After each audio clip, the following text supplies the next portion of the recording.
Good morning friends. आज मैं class 10th का जो है आपको क्वेश्चन नंबर 12 लेके आया हूं।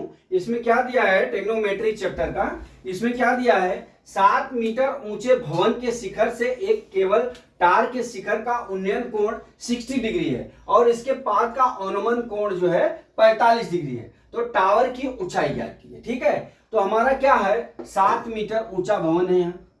ठीक है, और यहाँ पे क्या है, एक टावर खड़ा है। ठीक है, अब क्या कर रहा है कि इसके पाद से यहां का जो है कोण कितना डिग्री है, 60 डिग्री है। अब इससे भूमि है, ठीक, ये कितना डिग्री दिया है, 60 डिग्री दिया है।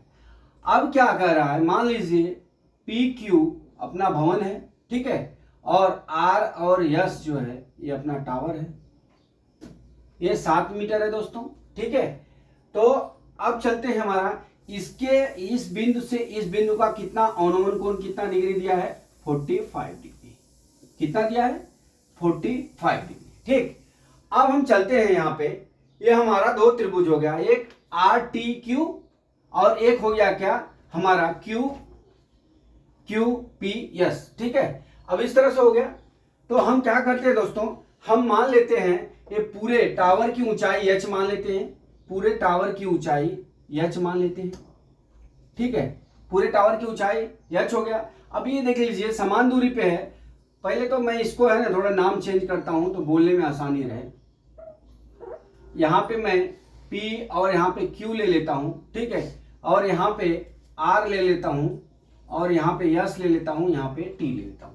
ठीक है, अब इस तरह से हो गया नाम।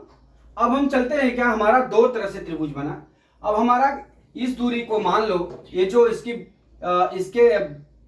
भवन के पाद से और टावर के पाद की दूरी हम कितना मान लेते हैं, यक्स मान लेते हैं। कितना मान लेते हैं, यक्स मान लेते हैं। ठीक है, जब ये यक्स है तो ऊपर वाला भी यक्स हो जाएगा। ठीक है, अब यहाँ पे देख लीजिए ये पूरी दूरी h है। अगर PQ बराबर यहाँ पे 7 दिया है तो ST बराबर भी 7 हो जाएगा क्योंकि समान ऊंचाई है। ठीक, अब हम क्या करते हैं, RT बराबर क्या हो जाएगा हमारा, h माइनस यक्स।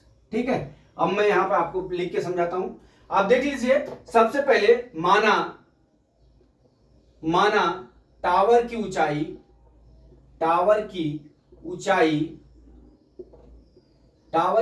मतलब हमारा टावर क्या है, RS बराबर हमने कितना मान लिया, h मीटर। ठीक है, ऊंचाई ये मान लिया।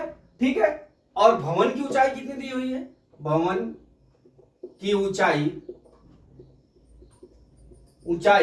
PQ बराबर कितना दिया हुआ है, 7 मीटर दिया हुआ है। ठीक है, h मीटर है। ठीक है, HM मत समझ लेना, h मीटर।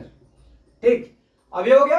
अब हम चलते हैं दोस्तों, इस पोजीशन पे देख लीजिए, हमने मान लेते हैं कि QS जो टावर का जो भवन है उसके पाद से और टावर के पाद की दूरी x मान लेते हैं। ठीक है,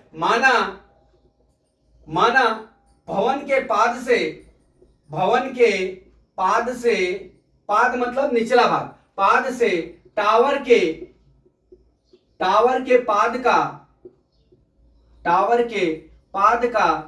पाद की दूरी कितना मान लिया हमने, x मान लिया। ठीक है, अब हमारा देख लीजिए हमको क्या निकालना है, RS बराबर h हो गया। अब हमको क्या निकालना है, दो त्रिभुज है तो हम लिखते हैं त्रिभुज RTP में। ठीक है, RTP में क्या हो जाएगा हमारा, अब देख लीजिए इसमें क्या हमारा RT बराबर निकालना है हमको, तो RT बराबर हमारा क्या हो जाएगा, T पूरी दूरी RS माइनस क्या हो जाएगा, TS। ठीक है, RS माइनस TS, अर्थात RS का मान हमारा कितना दिया हुआ है, h दिया हुआ है, TS का मान कितना दिया हुआ है, x दिया हुआ है।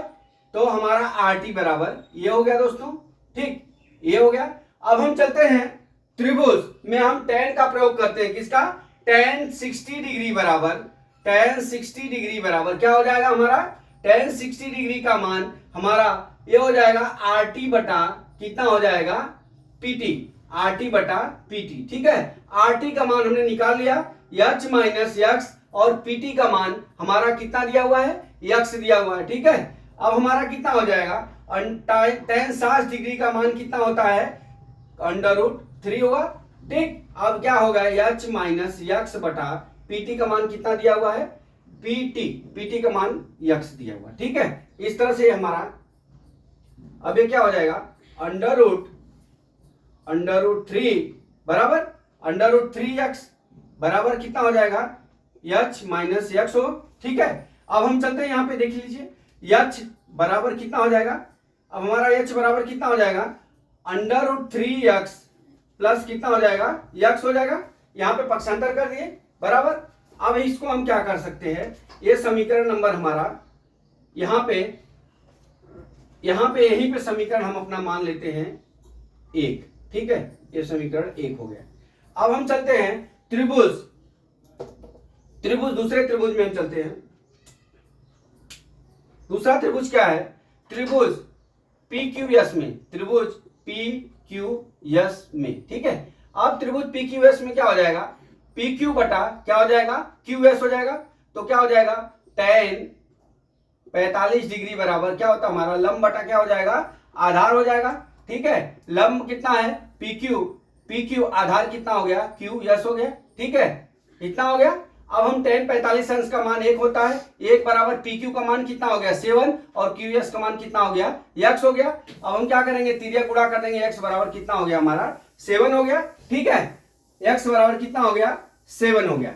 अब यहाँ पे यहाँ पे x है बराबर, वहां पे हम 7 रख लेते हैं, ठीक है। अब हम क्या करते हैं, समीकरण 1 में x का मान रखने पर, ठीक है, मान रखने पर, ठीक। अब हम क्या करते हैं दोस्तों, यहां पे आया है तो हम क्या लिख लेंगे, अंडर रूट 3x बराबर h माइनस एक्स दिया है, ठीक। अब इतना दिया हुआ है। अब हम क्या कर लेते हैं, अंडर रूट 3x का मान कितना दिया है, इंटू 7, ठीक है, प्लस h माइनस कितना लिख लेंगे, 7 लिख लेंगे। अब इसको क्या करते हैं, हम पक्षांतर कर लेते हैं। पक्षांतर करने पर, ठीक है, पक्षांतर जब करेंगे हम तो क्या हो जाएगा, under root 3 7 under root 3 plus क्या हो जाएगा 7 बराबर h हो गया, ठीक है। अब हम क्या करेंगे, इसमें 7 कॉमन ले लेंगे, अंडर रूट 3 प्लस कितना हो गया 1 बराबर कितना हो गया h, अर्थात हमारा ऊंचाई कितनी हो जाएगी टावर का, h बराबर 7 अंडर रूट 3 प्लस 1, ये हमारा आंसर हो गया, ठीक है। तो दोस्तों ये आशा करता हूं कि इस तरह के सवाल जो है समझ में आ गया होगा आपका। कुछ करना नहीं है, tan 60 अंश का मान निकाल के खाली इसको पक्षांतर करके दोनों त्रिभुज को हल कर लेना है। तो दोस्तों आशा करता हूं कि आपको ये सवाल समझ में आ गया होगा। अगला वीडियो में कल लेके फिर आता हूं। जय भारत माता, जय मां सरस्वती, जय भारत माता, जय जवान, जय किसान।